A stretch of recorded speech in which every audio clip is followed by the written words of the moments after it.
Hello friends, I am Sam. Today we are discuss about Linux operating system.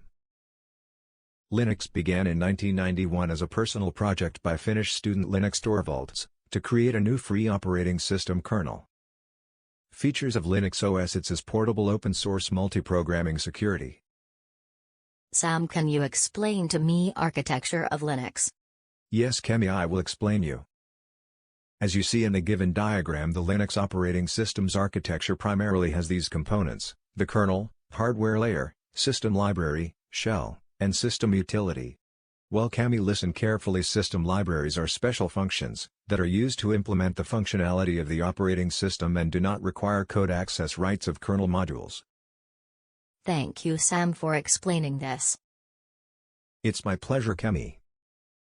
Well, Sam, can you explain what is the difference between Windows and Linux operating system? Yes, Kemi, I will explain. Kemi, if you see this chart and read the difference carefully, you will understand in proper manner. Yes, Sam, I understood by read this chart is easy to understand. Components of Linux operating system are kernel, system library, system utility.